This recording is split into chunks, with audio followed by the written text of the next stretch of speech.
اور جیسا میں نے کہا کہ اولی کڑی تھی اقبال کی ذہنیت میں انقلاب، نیشنلزم سے دو قومی قومیت کا، جنہوں کے نظریات میں انقلاب اتنا بڑا، اس کے بعد یہ اتنی مخالفتوں کے باوجود اس کا حاصل ہو جانا، جیکن سے پوچھئے رو رہا ہے، دی فریڈم ایٹ مڈ نائٹ کی اتنی موٹی کتاب جو ابھی آئی ہے، پوچھئے پیٹ رہا ہے صرف کو، کہہ رہا ہے کہ میں تو یہ اسائنمنٹ لے کے اس لیے آیا تھا کہ میں اسے تقسیم نہ ہونے دوں، اور میری زندگی کا آخری مارکا تھا، وہ رائل فیملی کا آدمی تھا، دوسری جنگ عظیم میں جنوب مشرقی فوجوں کا کمانڈر ان چیف تھا، بہت بڑھیا اس کا مقام تھا۔ وہ کہتا ہے کہ آخری اپائنٹمنٹ میں نے لی اس لیے تھی کہ میں یہ کام کر کے دکھاؤں گا جو کسی سے نہیں ہوتا تھا، اور اس میں وہ لکھتا ہے کہ مجھے یہ معلوم نہیں تھا کہ مجھے واسطہ کس شخص سے پڑھنا، اس لیے میں کہہ رہا ہوں کہ ان مرحلوں سے بھی یہ گزر گیا ہے ملک، اور یہ محفوظ ہے، یہ ٹھیک ہے۔ اقبال نے کہا ہے کہ نقش کوہن ہو کہ نو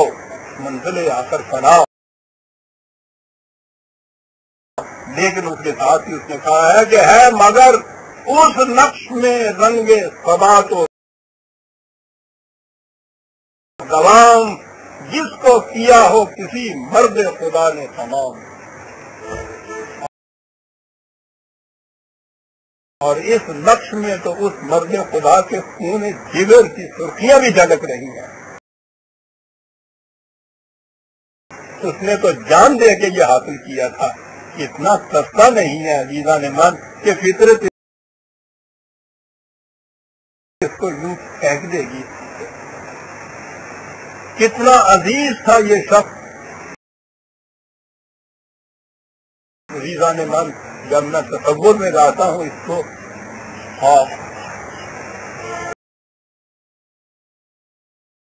1938 میں علامہ اقبال بستر مرگ پر تھے، آخری سانس تھے، ان کے ایک عزیز دوست نے انہیں لکھا کہ ہم تو آپ کی دراز عمر کے لیے دن رات دعائیں مانگتے ہیں، حق کا جواب دیا۔ انہوں نے کہا کہ میری زندگی جو ہے اب آخری لمحات میں ہے، میں نے اپنا کام کرنا کیا، آپ لوگ میری بجائے جنہاں کی درازی عمر کی دعائیں مانگی ہے کہ یہ مشن اس کے ہاتھوں سے پورا ہونا ہے۔ اقبال جنہاں کی درازی عمر کی دعائیں مانگتا ہوا گیا تھا۔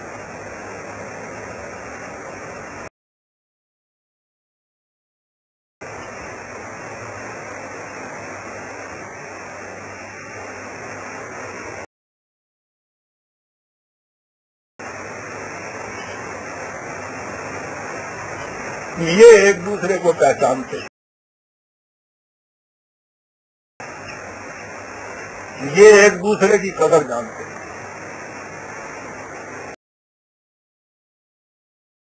اس مذہبی پیشوائیت نے تو اقبال کو بھی کافر کا فتویٰ لگایا، جنہاں کو کافر اعظم کہتے، یہ جانتے تھے ایک دوسرے۔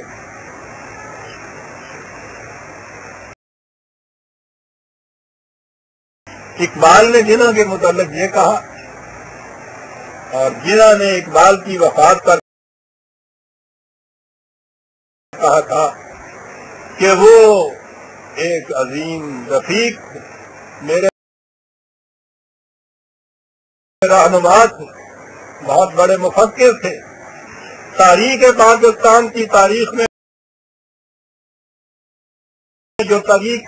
ترین دور تھا وہ اس میں ایک چٹان کی طرح بخود خزیدہ کھڑے تھے اور ایک لمحہ کے لیے بھی ان کے پائے ثبات میں لرزش نہیں آئی تھی۔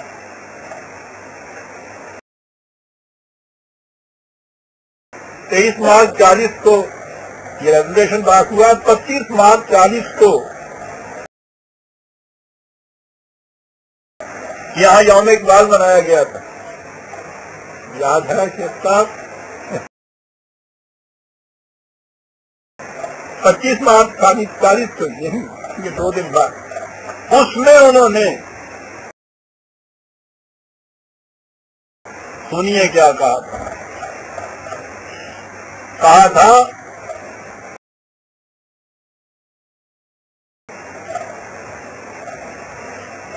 کہ میں تو اتنا کہہ دینا چاہتا ہوں آپ کہ اگر یہ مملکت پاکستان وجود میں آ گئی اور اس وقت ایک طرف اس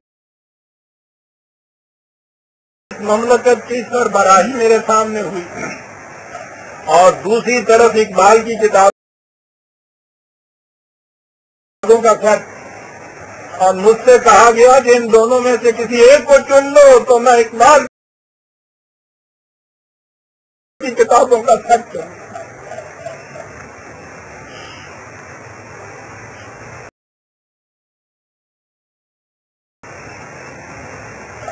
یہ جانتے تھے ایک دوسرے کا مرتبہ کیا ہے۔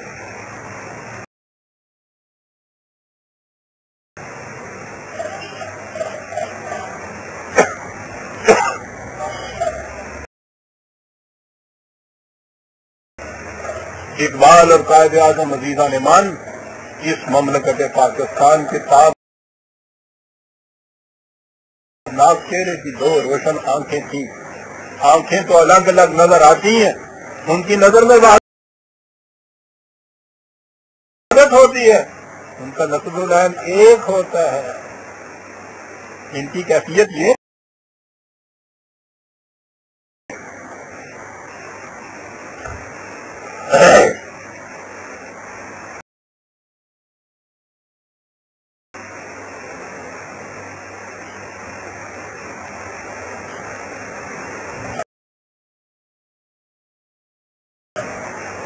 موعودہ وقت جسے آپ کہتے ہیں شیخ صاحب کے الفاظ میں کہ 2 گھنٹے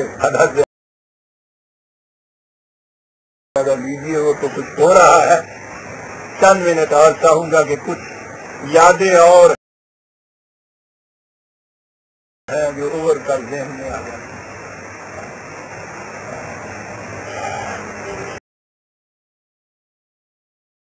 24 دسمبر 43 کو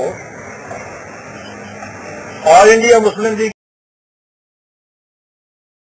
کراچی کے اجلاس میں قائد اعظم نے برجستہ وہ تقریر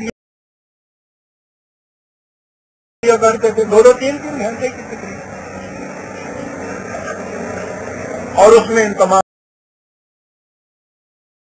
حقائق کو بیان کیا۔ تقریر انگریزی میں ہوتی، نواب بہادر یار جنگ علیہ الرحمہ کا نام آپ نے سن رکھا ہے۔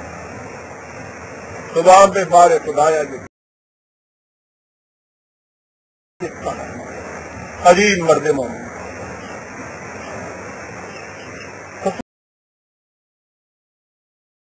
خصوصیت اس کی اس کا خطاب،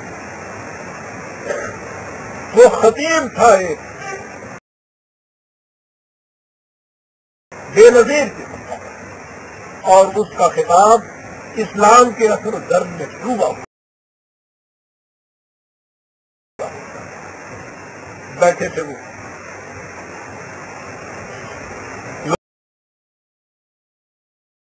لوگوں نے اس کے بعد تقاضا کیا کہ قائد اعظم کی تقریر تو انگریزی میں